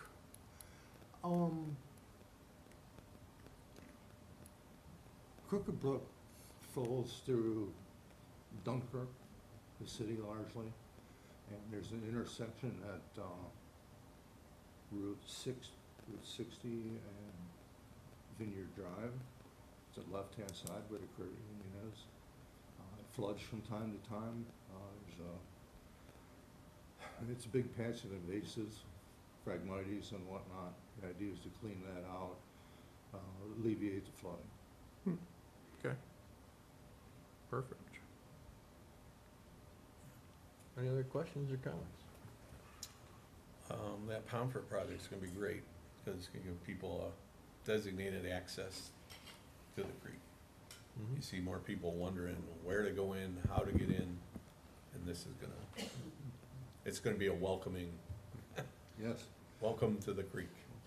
So- Yeah, I'd like to add that the Lake Erie Management Commission has been working with the village of Fredonia to expand fishing access along the Canada Creek corridor and get those access points under the DEC's Purview. program, so that they show up on their maps that they offer on the internet. So if somebody from Ohio is looking for a great place to fish, Right. they can go to that site and say, hey, there's public access here. I think there's about 5 spots they're looking to put on the Canada Way Creek.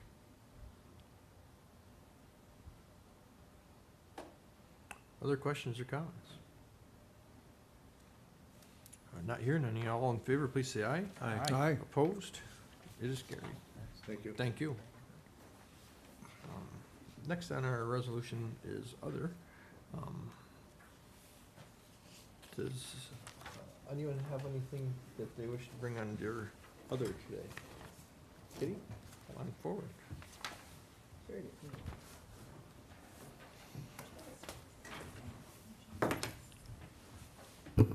Kitty Lyons, Director of Finance.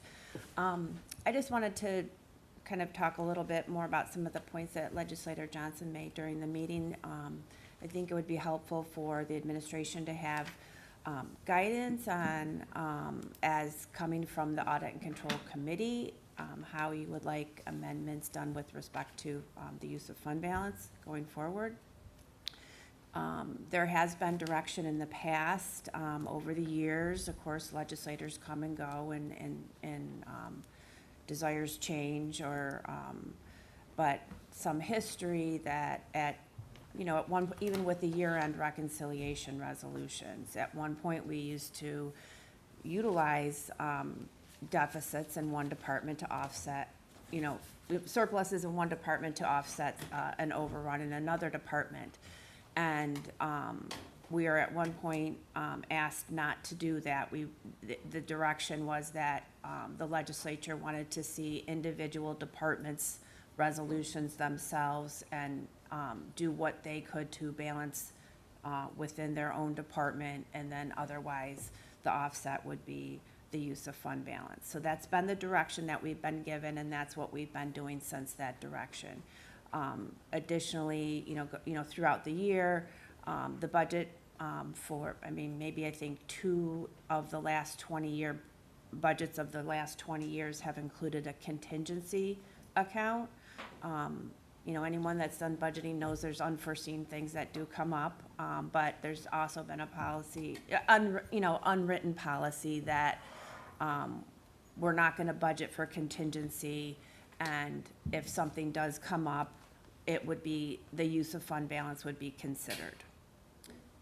If we don't want to proceed that way, maybe there would be an appetite to include a contingency in the next year budget. There's, getting to the point of, are we gonna, if we have, I've proposed amendments in the past too, of, years where we might have had a surplus of sales tax to offset a deficit in a department. And, again, there's been other direction that we don't want to do that. So it would be helpful to the administration as far as preparing budget amendments if there is a desire of this committee or of the legislature as a whole on how you would like us to handle budget amendments going forward. And then we can present them that way for Okay. your consideration. No, thank you, because you are asking exactly the same question I'm asking, just in the other side of the coin. And I think I'm going to try and repeat what you just said. Sometimes in the prior direction, this committee anyway, wanted to see each department try and offset within their department whatever their problems were. And that piece of it, Part A, is appropriate. Part B, though, which is from there go to the fund, is what I'm trying to get away from. And it's a philosophical thing. When we make a budget as a county, and that's the executive and the legislature. When I say the executive, it's all the executive departments.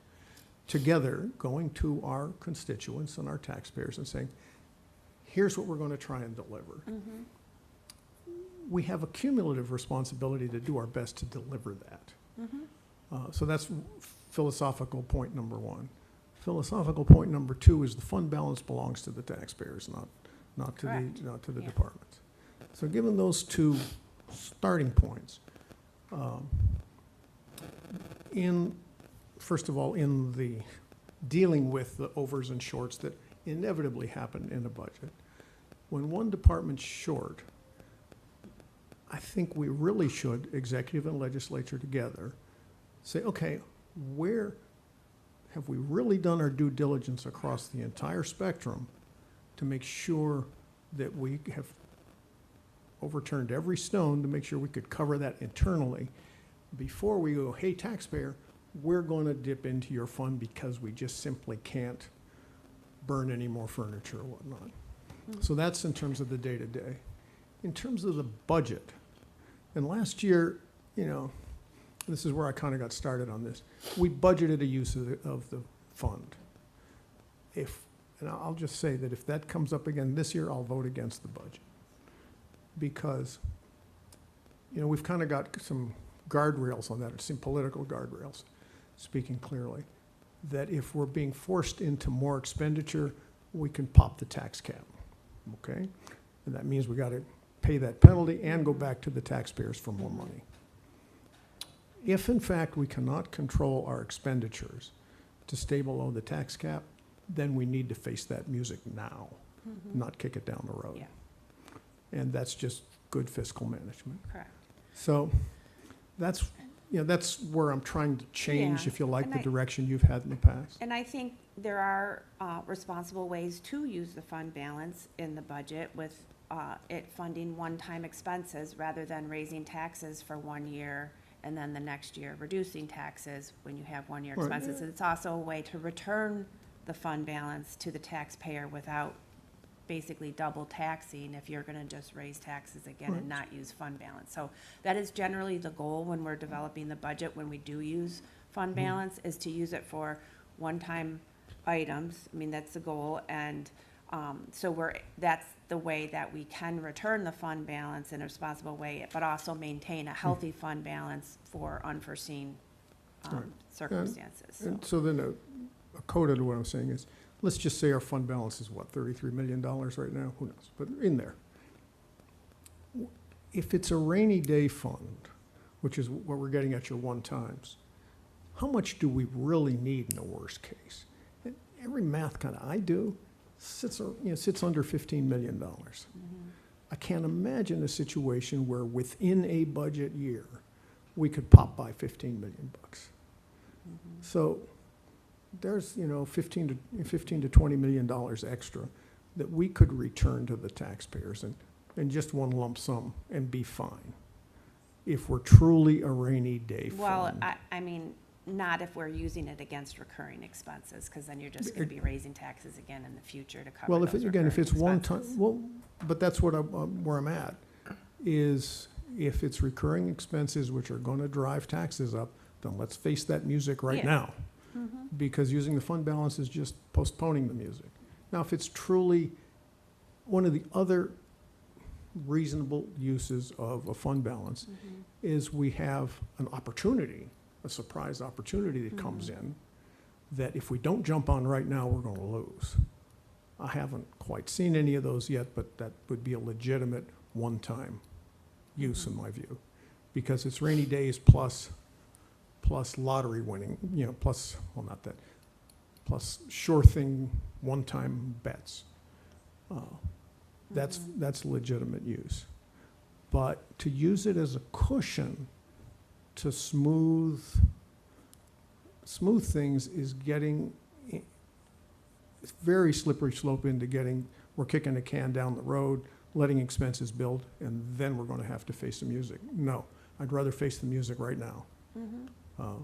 It's- I mean, I don't disagree with that, but you have to convince the other 18 No, and legislators. I'm appealing to my But fellow. I mean, what I'm truly getting at is what I'm asking of the committee is if you have discussion amongst yourself, if there's guidance that you want to give to the administration as coming from the committee, that would help us when we're presenting resolutions. If that's, if it's just a request for you to consider. So It's over it's ti- very reasonable request, very reasonable. And in the past, I've, working through our budgets over the last several years, I do see sometimes us making budget decisions with the knowledge of having a fund balance in which we can ultimately fall back on. Just even as today, we conservatively budgeted $500,000 for a program that we probably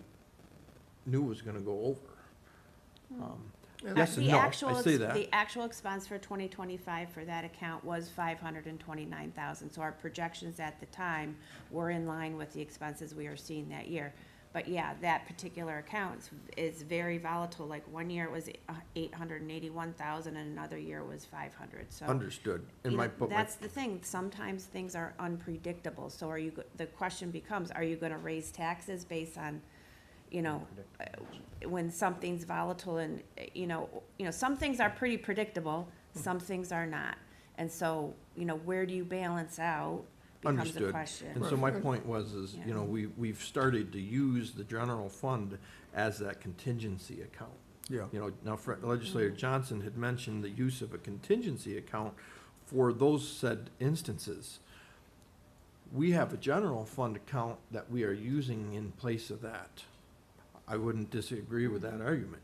Now, our general fund parameters say that we shouldn't be doing it that way, okay? Just based on it should be a one-time expense. It's something that we should, we have certain parameters around that. So it is an area in the sense that Fred is enlightened and I agree with. So what is the proper way? Well, I guess that's something that we can discuss. Now, I also remember in years past where I've sat on here where we have specifically listed in a resolution that, you know, we have excess sales tax funds, and we're utilizing those to help offset the expense. Now, if we don't necessarily show it as that specific, where do the excess sales tax funds end up at the end of the day? In the fund, yeah. And the fund balance, you know, so, you know, and that's where, And you know, right we're now- utilizing Right it, now, so. we're projecting a surplus of sales tax, but our biggest payments are the rest of the year, so Yeah. it could be different from now until the end of the year. So, you know, there's a lot of nuance, I guess, is what I'm Yeah. saying, so. But it's not, just it's some not a general unique direction problem. would be I helpful. mean, this is big budgets, this is, whether it's private sector, public sector, this is, you know, a situation. And kind of, I said, so you got kind of two things, budget, and how do you want to do that? And then, as we go through the year, how do we react to unforeseen circumstances? And so on the second one, it's that philosophical thing that is, I'm going to pick on the county executive, you know, he's a really hardworking, dedicated guy, but I'm going to pick on him, is he has a responsibility as the head of the executive department to do everything in his power to meet the budget commitment he made to our constituents. Which means if the sheriff has got a favorable variance here, and Family and Human Services has got an unfavorable variance here, that favorable variance over in sheriff should be available or certainly hard looked at to help cover this Yes. unfavorable variance. And Because that's how he meets his commitment to. I if he agree can. when there are real surpluses, but in most cases, there's not a surplus. We would be looking at reducing a budget and saying, you're gonna plow less roads this winter so that we can afford this other item. That's what the choices are likely Yeah, to be. And what I'm saying is, when we have a problem, if you like, then those choices need to be considered. So let's just say that, you know, after considering, and really considering hard, all the possible operating cuts, you know, the state has just really jammed us with, you know, something we can't cover. That's the explanation that then needs to happen here, is, okay, why couldn't, not only you, the department, cover this, but why you, the executive departments in total, couldn't cover this? And then that's what this committee really got to get after. And if and then we determine, okay, I get it, that's too big a nut, okay, then that then becomes an emergency. Fair enough. At that point, Yeah. yes, you can go to the fund. And so if that is the, you know, like I'm saying, I'm just looking for guidance. If that is how you want us to present resolutions amending the budget, we can do it that way. We just need that, you know, that's what you guys want. Yeah, and that's what I'm lobbying for, exactly. And so your question is absolutely correct. Well, Kitty, in my experience, and you've experienced my experience over the last 13 years, this has been a subject of debate at the Audit and Control Committee over those 13 years. And the philosophy that we eventually came to, which they're currently operating under, is that if there's a overage in expense, that ultimately is going to come out of the fund balance. If there's a shortage in expense, that's ultimately going to go into the fund balance. So over time, the pluses and minuses go into the fund balance, and that's where it nets out, is in the fund balance. I understand. But to your point, and this is something that we talked about at some length, is that when we identify in June that we're way short of budget revenue for this particular expense, be it safety net or whatever, we don't take the opportunity to say, hey, right now in June, what could we do to save money so that excess of expense doesn't drop into the fund balance? Exactly. And as Kitty points out, it's difficult in June to predict what all the other budgets, all the other department budgets are gonna do for the next 6 months of the year. but there's also that lingering concern that, I'm sure it doesn't happen, but there's that question that if a department has a shortage of expenses to their budget, might they find some additional expenses to use it on, rather than allow it to drop into the fund balance? And that used, in the private sector, that used to be my job, was to really look at the operating functions and see who was starting to run favorable. And say, hey, that trend belongs to the shareholder, not you. Yes, yes. Okay, don't you dare go start gold plating your plant. Right, right. Because that, we all understand that budgeting is your best effort at predicting the future. Right. And nobody, I mean, if anybody can predict the future reliably at 52%, I'm going into the commodity trading business because I can make a fortune. Right. So I think as Kitty accurately points out, they're operating under direction that was given to them I got it. by this committee.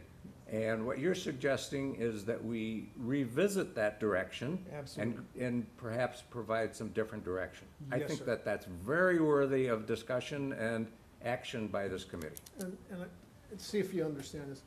What I've finally come to the conclusion is the way it's running now creates an upward ratchet in expenses. Because it's kind of, as I said, heads that win, tails you lose. Yes. And that's creating this implicit and perhaps unintended bias towards more spending. And that's what I'm trying to get even. Yes, and I would also posit that it has the effect that the wins and losses aren't addressed until we get to the budget. Right. Because now we're looking at next year's budget saying, oh, we had all these excessive expenses the previous year that we're now need to cover next year, but we're not talking about the savings that were developed necessarily. Rather than if we had dealt with them as the year went along, the pluses and minuses, as the year went along, we'd have a better feeling going into the budget as to where we stood. Right, and it, again, back to my private sector. So if I'm talking to the county executive as he's sitting with his function heads at a monthly review, he, you know, we would have a monthly budget review, how you do, and forecast. It was his job to coordinate the over and shorts between departments to preserve the integrity of his or her commitment to the shareholders, or in our case, to the taxpayers and the constituents. Right. And so that, it to me implies a step that, let's say in Family and Human Services who have a boss, that there would have been a monthly all-hands meeting, and PJ would have said, okay, guys, we got a problem here. Before we go to audit and control, what are you all as a team doing about this? So then, Fred, I think the question that Kitty is posing is, are you suggesting a different process for the Finance Committee in developing proposed budget resolution, or resolutions? Or are you proposing that the county executive take a different action? Or Well, are you both. proposing both? Well, because the former is yes, in other words, we've got an overrun and the proposal is go to the fund. So then the county executive or his representative or you need to explain why we can't get that from the rest of the budget. If that explanation to this committee is good, you're okayed, it's an emergency. If we don't like it as a committee, we're gonna send you back to go, hey, you know, sharpen your pencil some more. Fair enough. But that then means that the county executive is gonna have to have done, or the finance department, however, have done the work I used to do and know, you know, be ready to make that argument. Yes. Understand. So I think what you're saying is it's all combined into one, Yeah. yes. But you just raised an interesting point that if they bring us a resolution and they say, we've explored every other possible avenue and there are none, and so we want to go to fund balance, and we say no, Well, the only reason for us to say no at that point is we're saying we don't believe you have really burned the furniture yet, or we don't believe that there aren't funds. If we do believe there are funds based on the presentation, then that's my point is, okay, we really are broke, and we're going to the taxpayer's kitty to cover that brokenness. Okay, so if we say no, what we're saying is we don't believe you. Exactly. Mr. Scudder, you were gonna say Yeah, something. Did you well, wanna that's chime always in? the case, right? What was I gonna say?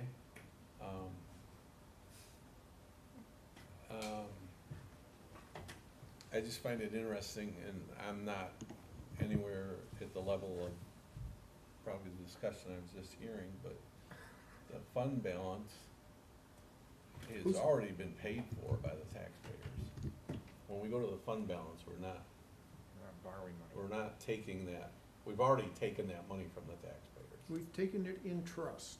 We've taken it in trust, yes, but, and I'm not, I just don't know. I don't know if we can pinpoint a direction that we want Kitty and PJ to go. I think there's so many moving parts, and like Pierre just said, so they come to us and they say, hey, we've exhausted the possibilities. Do we still say you need to go further? We may, but it's no different than now. When we get a presentation from a department and they want to go to the fund balance, we question them on, appropriately. Sure. What have you done to offset this? Can you, Yeah, and we have that and discussion. we do make sure that they're looking within their own budget before we're Exactly. getting to the That point is, of. Let me that ask is this appropriate. question. That is totally appropriate. I have a question, and Okay. maybe I should know this. So, they need 400,000, and Jim Quattrone's got 120. 468,000.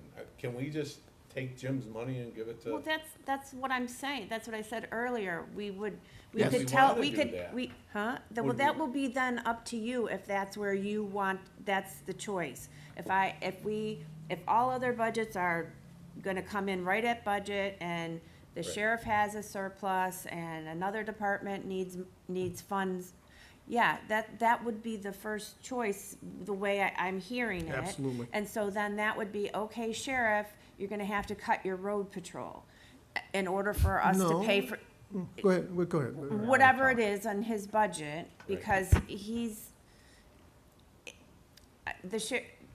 generally the sheriff doesn't have a surplus, no, but we're that's, picking on that'd the be a sheriff, bad yeah. example, but, or DPF, hey, they don't have, let's just say no one has a surplus. The next thing is, okay, what can we cut between now and the end of the year in order to afford this? Cutting things like road maintenance, sheriffs, those are the things that we have choices over, those, Okay. the other mandated services are not gonna, be able to be reduced in order to offset a $400,000, Sure. other mandate. So it's gonna come down to those things like road maintenance and public safety. All But right, if so we started swapping let me that answer your around- question, though. Yeah. But if we started swapping that around, and I'll We're pick on just the making sheriff, more because I work like for us picking on later. Jim, is his budget really his budget then? No. His I mean, bu- not that he needs the territory, but what frustrates me Mhm. is at the end of the year adjustments, when, and I'm gonna pick on Jim, this is great. Yeah. Is he here? He's not here. I was gonna do it. Well, we're picking on him because he had a favorable variance that he used But when today. you, and I'm gonna use a example that probably doesn't exist, because there are so many adjustments, amendments, that I can't remember them all.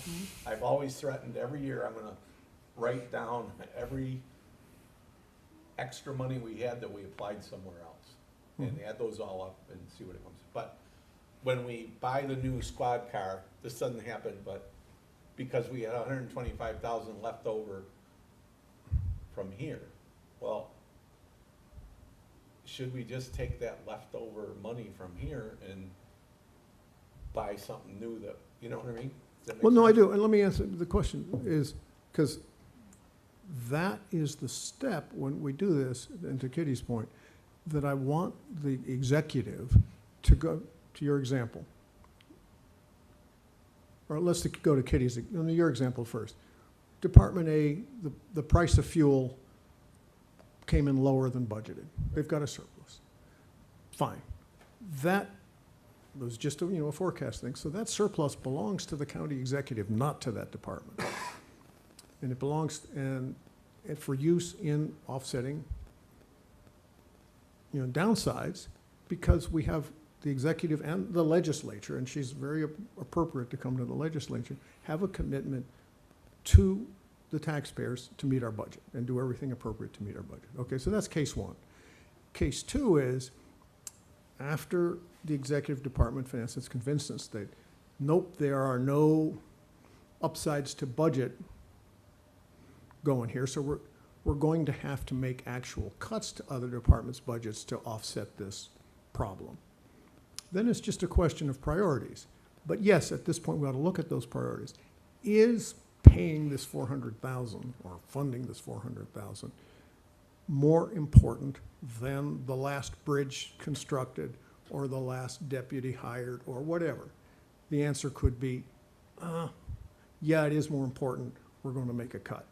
Or no, it's not more important, we're not going to make a cut, we're going to ask the taxpayer for access to his balance. That's the process as we go through the year that I think should happen. So, the intent today that I found that if we don't give the kitty direction today through our discussion, we're in the forum I don't to need it discuss today. that today. Yeah. My point is if we don't decide or come to some sort of conclusion, it just gets kicked down the road and it becomes old business. So what's, We're discussing it right now, I would so let's rather make be a decision. critical of Kitty than to give her a solution. So I think, kidding. my standpoint, I suppose, is, I understand what all of Fred's points are. I think we ought to involve the county executive Yeah, I in mean, our, Understood, but Yeah, I, my my request point is is, to the administration. But aren't we already doing it? We could just do it better. I agree, I think we the philosophy is that at the end of the day, all those overages end up in the general fund and we use them and spend them out of the general fund. It's managed in that way instead of picking and choosing of how we're, instead of individually saying we're using excess here or here to cover it. We're using a general fund because that excess had already been in there. I think that, we're under the assumption that the county executive and the finance team is doing those things already. If there's extra money somewhere and they don't need to spend it on anything, that they're putting it back in the general fund. And I think that we've tried to extend that courtesy of the management of the taxpayers' funds. And I'm not the county executive and sit in these meetings where you're discussing those extras. I'm assuming that they are doing that, okay? I agree. And so, if the sheriff has extra money and it makes sense for him to buy that extra squad car, I'm supportive of that because it means that, they probably really needed one, but they conservatively didn't put it in the budget because it really didn't fit. But throughout the year, it's like, That's the assumption. I've got it. Yeah. So we are under all these assumptions and it's really difficult. no, you're right. But, I think the way we've been doing it is okay, and I think that hence, our ability to scrutinize it is through committee. And that's why we're having the meetings today, we always ask those questions. Have you exhausted your department? Have, now Fred, you're saying have you exhausted other departments as well? But, to point to that, it's very difficult to exhaust other departments because you don't know. And I hope that the county executive would have done that and say, actually, we have a whole bunch of extra money sitting around because their last sales tax thing was favorable, let's put it into here. Or, maybe there isn't anything to grab yet because you just don't know. Some things are running par, some things are running under or above, and it's sometimes a chance of just how billing is. I'm gonna start talking like Fred does. To be polishing this $35 million and not touching it. And I think to Fred's point, now we have our 5-year projections and we do see it's trending down, but do we need $35 million? So, you know what I mean? We're very, very protective of that. But if it's $35 million every year, it could be zero if it's not going up or down, you know what I mean? Understood? Well, from about, But the question is, do we need to have $35 million? well, and then I'll make a But point. if Yeah. we've got $35 million and we need a new squad car, I why think, don't we buy the new squad car? I think it makes it easier at budget time, and that's what budget time's for, to look at those differences and Right. see who went up and over, and sure, it makes it a pain to do a budget transfer, but if we're gonna transfer out of the sheriff's department, I have to go back and do a transfer out of the fund balance later, cause we shorted him in June. It also is just making more work for finance and legal, and It's not, no, that's not. Were you at the last audit and control he was not, when we No. did the audit? when they when we said had that the we had a auditors in? perfect fund balance. No. No. There was a great moment when Mr. Padlock asked our auditor, where do you think our fund balance should be? And he said, around 17%. And I enjoyed it because there was someone sitting to my right that I got to turn to and say, We're under but here we're at, And 12. the that was a chairman, great moment for me. part of what we see is that the size of that fund balance is It's is not a temp. growing. It's, Not we've now. been using fund Right. balance every year I realize in the, that. to offset one-time expenses rather than Yeah, for the raise last- taxes again. For the last couple of years, it's kind of been bouncing around $30-odd million, right? But it did grow to that. It's a temptation for lack, it's this ratchet effect I'm trying to get at. And that's why I think in this discussion, we actually ought to have, the county executive involved, because implicit in what I'm suggesting is an extra workload for the county executive Oh, and absolutely. for your department, I imagine, in terms of before the fund balance is gone to, not only is the individual department scrutinized, but the entire county expenditures Yeah, are I scrutinized. And understand what you're saying. that's I get- work. I get it, That's yeah. work. Well, I mean, at the end of- We've operated that way before, and then we have different guidance, and so I'm just asking for, on behalf of the administration, not me, the finance department, because the also- county executive approves all the resolutions before they come to you, so he sees them, and this is been the process or the approach, and so if the approach needs to change, we can work on it. We just would like to know what your, And in private sector, you had a lot of snakes in there. We don't have those snakes in there. Oh, no, you don't have any snakes, Jimmy. And I got a bridge in Brooklyn for you.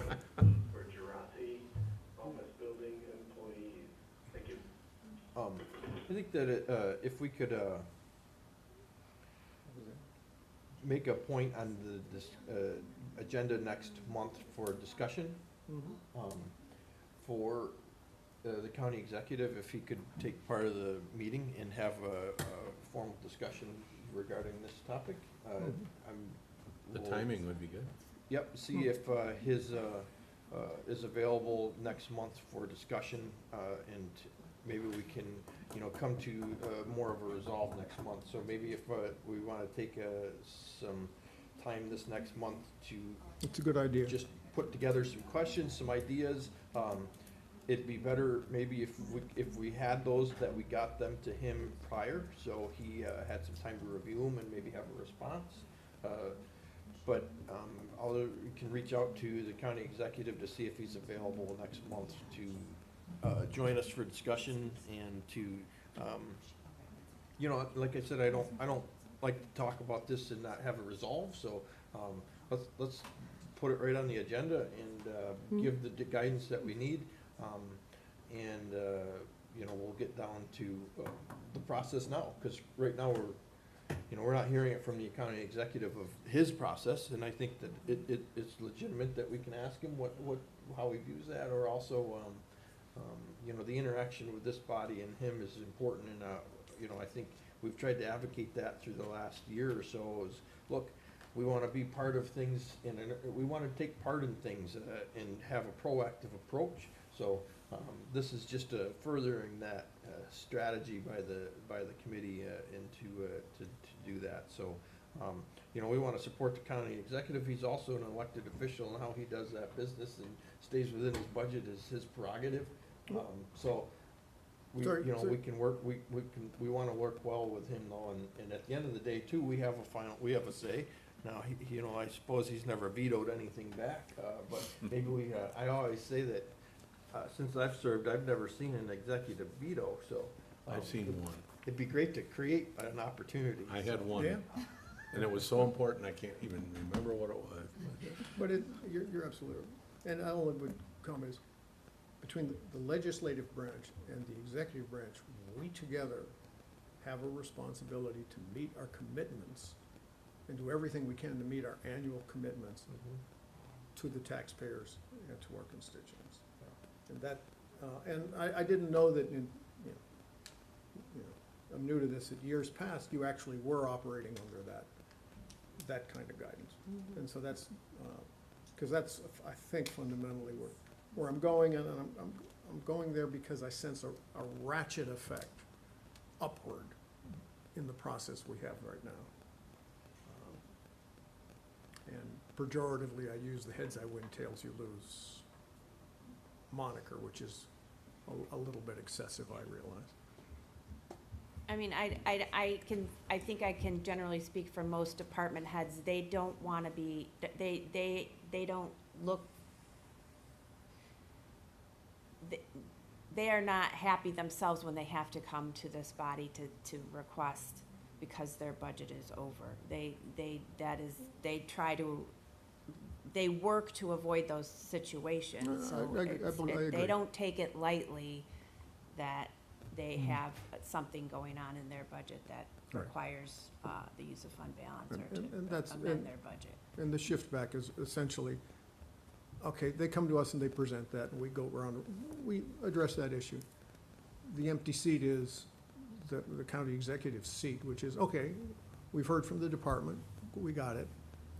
Now, as the county as a whole, how have you responded to that before it comes to us? Letting me know the department heads do take it seriously Yeah, if they're coming here. absolutely. That's not an issue. Well, I'll take the initiative and reach out to the county executive, see if we can add this to the discussion next month, and if he'd be willing to do so. Good discussion Thank you. and good direction for next month. They ask the county executive to join us in discussing it. Great. Another thing under other, I suppose, we've been discussing the, we had the emails, you know, regarding the HR department as far as negotiations, and we all had commented on a little bit on that. Any further point on that, or does anyone have anything that they'd like to add to that discussion in a, I guess, a formative setting where we're under public view? You know, the correspondence is that, you know, we'll take that approach and have that meeting. Seemed to work for me. Okay. It's just to try and give HR, again, the operating department, so at least what our expectations are going into the budget. So we're not put in the position of, what the hell did you do? No, I'm gonna vote no. Slam it back at you, and now you got a firestorm on your hands. So we're all okay with what was inputted as far as that? Good, that's a good direction. Yeah, where I left off with Deb was basically what I said about coming back to us if things go south is more so best practice than what needs to be in the language, so.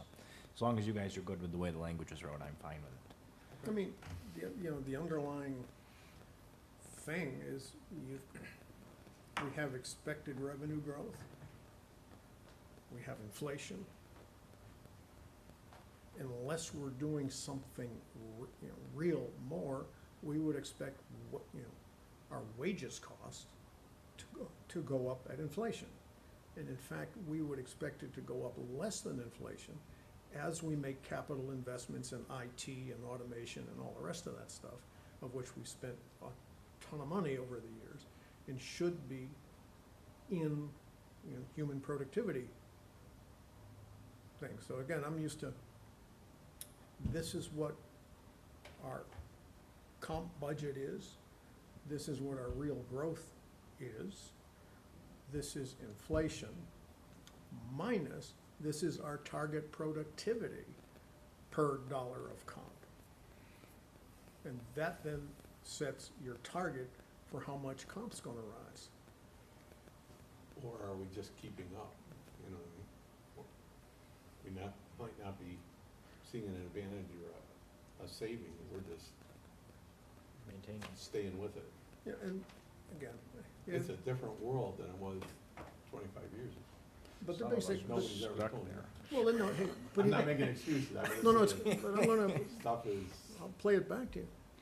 Again, we'll go back, I don't care how many years, but we have added, hell, in terms of a resource of getting things done, since way back when, we have added what?